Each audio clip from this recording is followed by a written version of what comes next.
चुनाव का मौसम है, ऐसे में त्योहारी सीजन ने प्रचार प्रसार को थोड़ा कमज़ोर ज़रूर किया है। बावजूद जो भी जनप्रतिनिधि हैं या फिर जो लोग चुनाव में इस बार डटे हैं वो लगातार प्रचार प्रसार कर रहे हैं, जनसंपर्क अभियान चलाई जा रही है और धीरे धीरे स्टार प्रचारकों का भी आना धनबाद में शुरू हो गया है। और जैसे ही छठ खत्म होगी वो उस अभियान में और अधिक तेज़ी आएगी। हमारे साथ पूर्णिमा नीरज सिंह हैं, झरिया विधायक, और एक बार फिर से मैदान में हैं।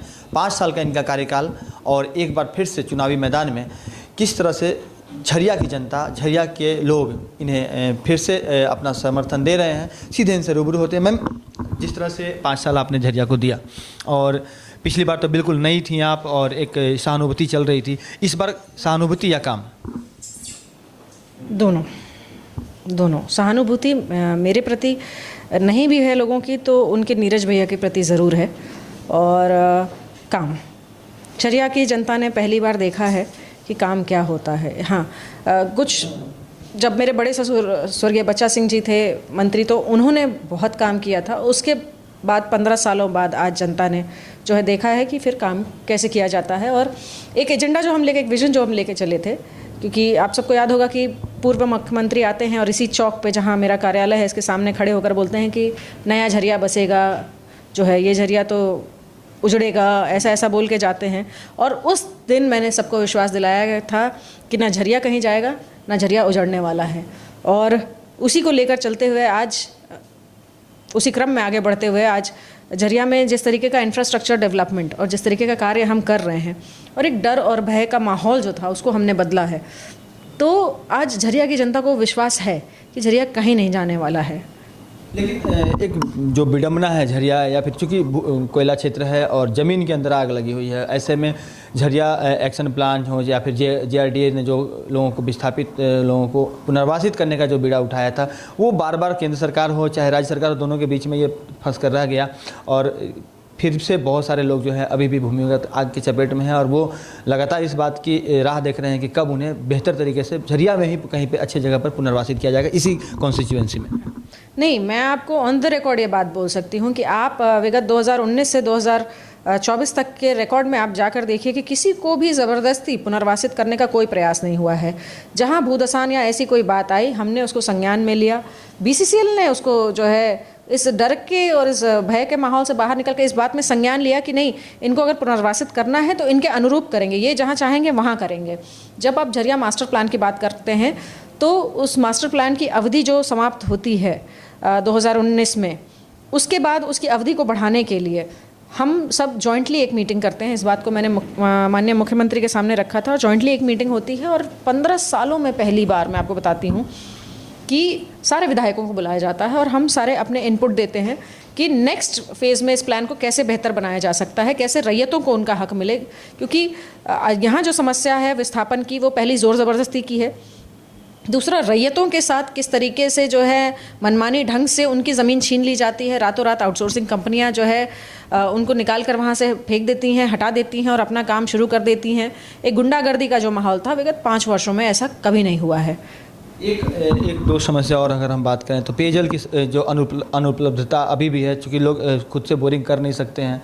इसके अलावा एक और समस्या है यहाँ पर सड़क जाम की, और थोड़ा बहुत अगर बात करें तो प्रदूषण जो है वो भी लोगों को बहुत परेशान करता है। लोग काफ़ी नाराज़ होते हैं प्रदूषण के मामले में। तो इन तमाम चीज़ों पर थोड़ा सा कंट्रोल हो सके और लोग बेहतर और स्वच्छ हवा में सांस ले सके, इसके लिए आपने क्या कुछ किया है 5 सालों में और आगे क्या करना है? प्रदूषण की जो समस्या है वो जॉइंटली सिर्फ और सिर्फ राज्य सरकार की नहीं है। अगर खदानें केंद्र सरकार की हैं तो उस पर सोचना भी केंद्र सरकार को पड़ेगा। हम अगर विरोध करने जाते हैं तो हमारे ऊपर 10 केस करवा दिए जाते हैं। हम अगर कहते हैं कि जो है हम इस खदान को खुलने नहीं देंगे तो वो कहते हैं कि आपके जो है ये एरिया ऑफ इंटरेस्ट में ही नहीं आता है, आप इसके बारे में ना बात करें तो बेहतर है।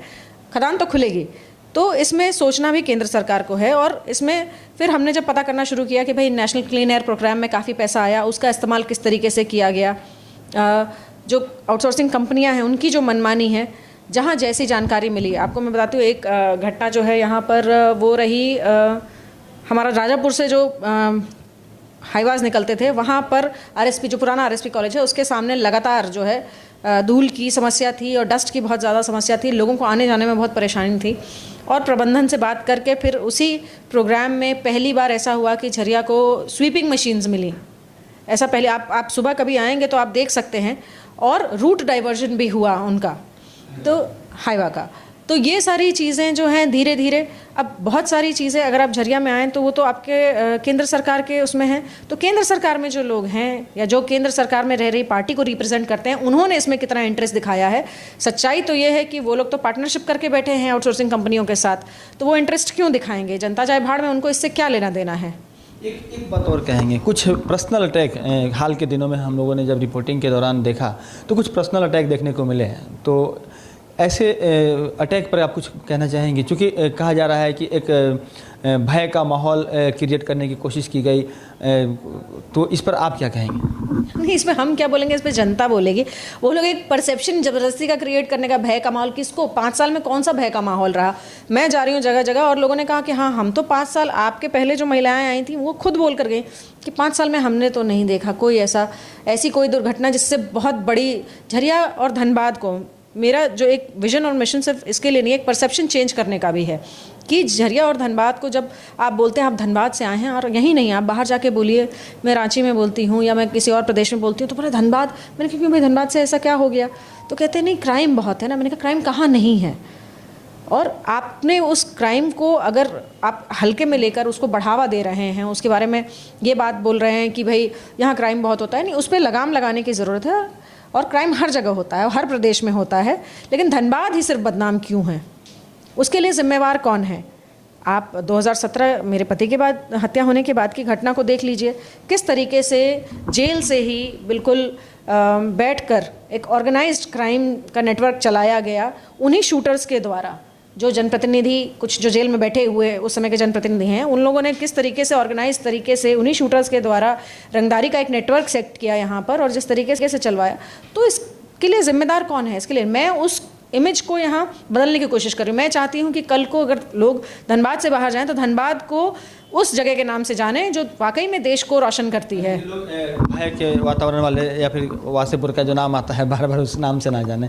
एक चीज़ और मैम, एक दुर्दांत अपराधी है जो इन दिनों विदेश में बैठा हुआ है, पूरे ज़िले को परेशान कर रखा है, और प्रशासन कहती है कि हम उसको पकड़ ही लेंगे, लेकिन अब तक ऐसा कुछ आपको आपके नज़र में कुछ ऐसी जानकारी है कि वो कब तक भारत में प्रत्यर्पित हो सकता है, कब तक उसकी गिरफ्तारी हो सकती है? क्योंकि इसमें केंद्र और राज्य सरकार दोनों को मिलकर काम करने की आवश्यकता है। देखिए, जहाँ मुझे जो लास्ट जानकारी है उसमें था कि शायद यहाँ पर मतलब शायद नहीं, राज्य सरकार ने अपनी ओर से जो है मिनिस्ट्री ऑफ होम अफेयर्स को जो है ये भेज दिया था कि भाई अगर ऐसा कोई व्यक्ति है तो उसका लाना राज्य सरकार का काम नहीं है, जो विदेश में बैठा है उसका काम केंद्र सरकार को उसको वापस लाना है। तो मिनिस्ट्री ऑफ होम अफेयर्स जो गृह मंत्री के हाथ में होता है उनको भेज दिया गया है। अब उनको इस पर निर्णय लेना है कि उनको क्या करना है। मैम बताइए, बस 2024 फतह हो जाती है तो फिर आगे क्या कुछ करना है? कौन कौन से ऐसे अधूरे कार्य हैं जो 5 साल में आपने अधूरा रखा और या फिर उसे पूरा करने में सफल नहीं हो पाई, उसे आने वाले वक्त में पूरा करना?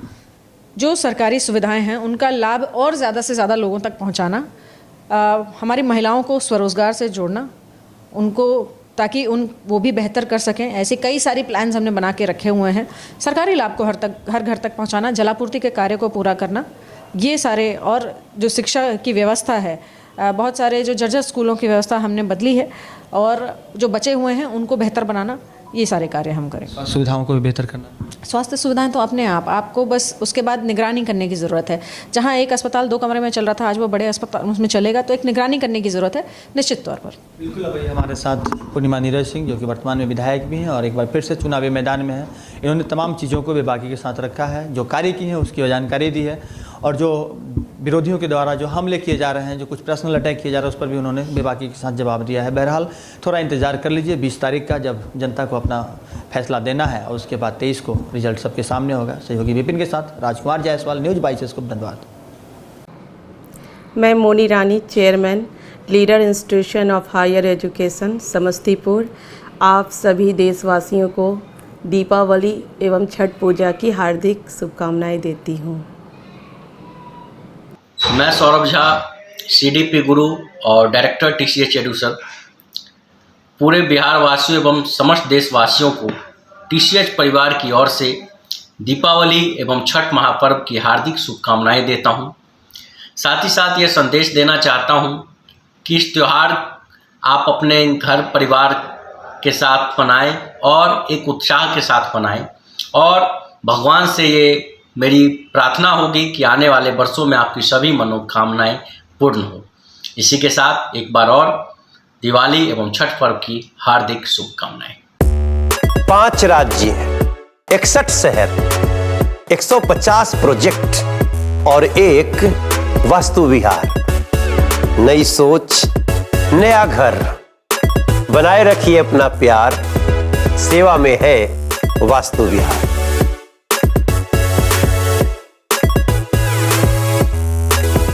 घर के लिए ग्रोसरीज की जरूरत हो या चाहिए फल और सब्जी, डेयरी या बेकरी प्रोडक्ट्स चाहिए या beverages, snacks and branded foods चाहिए हो या ब्यूटी प्रोडक्ट्स, अब इनके लिए अलग अलग दुकानों की तलाश हुई खत्म, क्योंकि रांची में खुल गया है केस्टो मार्ट, जो रखे आपका और आपके बजट का ख्याल। हर सामान पर 5% की छूट, होम डिलीवरी की सुविधा भी। आज ही पधारें Kesto mart, one stop solution for every customer's requirements. Call 9153989339. Janvi ceramics से करें टाइल्स, ग्रेनाइट, सैनिटरी वेयर की 50,000 से अधिक की खरीदारी और पाए 5 खास कूपन के जरिए जीएसटी काटकर 4 साल के अंदर पूरी राशि वापस। जानवी सिरामिक, हुर मोड़, डाल्टनगंज, शाहपुर रोड, गढ़वा, झारखंड। शर्तें लागू।